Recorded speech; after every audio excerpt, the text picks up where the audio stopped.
जय श्री हरि दोस्तों।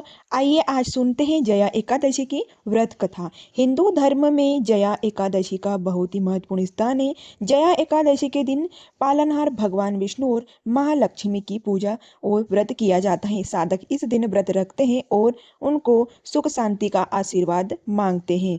मान्यता है कि जया एकादशी व्रत में कथा का पाठ करने या सुनने से पूजा सफल होती है और घर में सुखियों यानी खुशियों का आगमन होता है।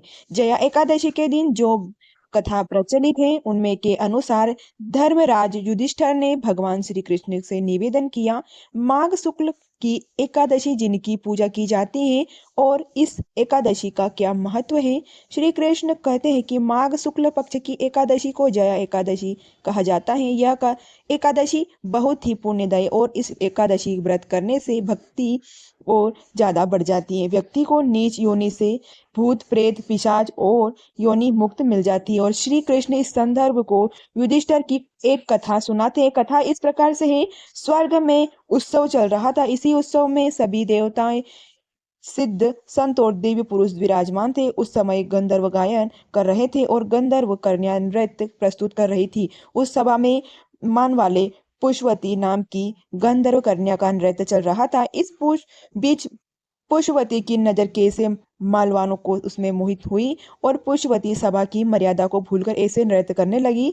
मन मालवानों खुद खो बैठा और गायन की मर्यादा से भी भटक कर जिसने उसे सुरताल में उसका साथ छोड़ दिया। इंद्रदेव को यह देखकर क्रोध आ गया और उन्होंने पुष्पवती मालापान को अमरवत कृत करने को श्राप दे दिया और अब तुम स्वर्ग से वंचित हो जाओ और पृथ्वी पर निवाह करोगे और तुम मृत्यु लोक की अति नीच यानी पिशाच योनि को प्राप्त होगी। इस श्राप से तत्काल ही वह दोनों पिशाच बन गई और हिमालय पर्वत पर एक वृक्ष के नीचे दोनों का निवास बन गया। यह पिशाच योनि पर इन्होंने बहुत ही ज्यादा कष्ट भोगकर एक बार माघ शुक्ल की पक्ष की एकादशी के दिन दोनों बहुत दुखी थे। उस दिन वह केवल फलाहार में रहे और रात्रि के समय दोनों बहुत ठंड लग रही थी। अंत में दोनों रात पर बैठकर जागते रहे।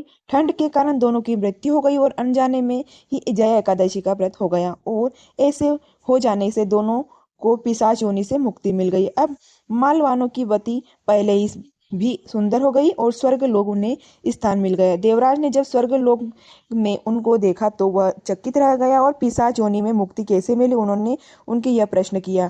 मालवानों की यह एकादशी का व्रत है और जया एकादशी का व्रत करने से हमें ये मिला है।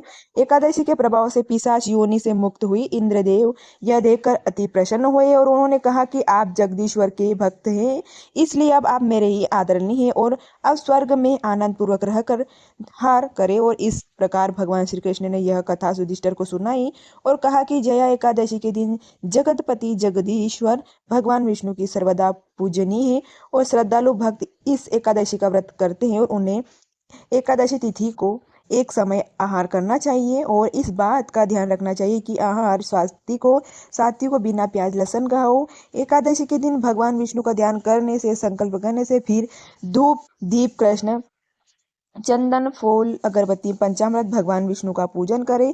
पूरे दिन इस व्रत का पालन करें और संभव हो तो रात्रि में जागरण कर सकते हैं। अगर रात्रि में संभव न और द्वादशी के दिन ब्राह्मणों को भोजन कराकर उन्हें जनेऊ सुपारी देकर विदा करें। भोजन करते समय इन नियमों का निष्ठा से फल व्रत रखे वाले व्यक्ति को पिशाच योनि नहीं भोगनी पड़ती है।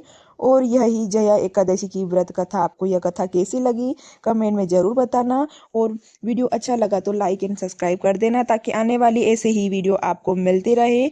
मिलते हैं नेक्स्ट वीडियो के साथ में, तब तक के लिए जय श्री हरि।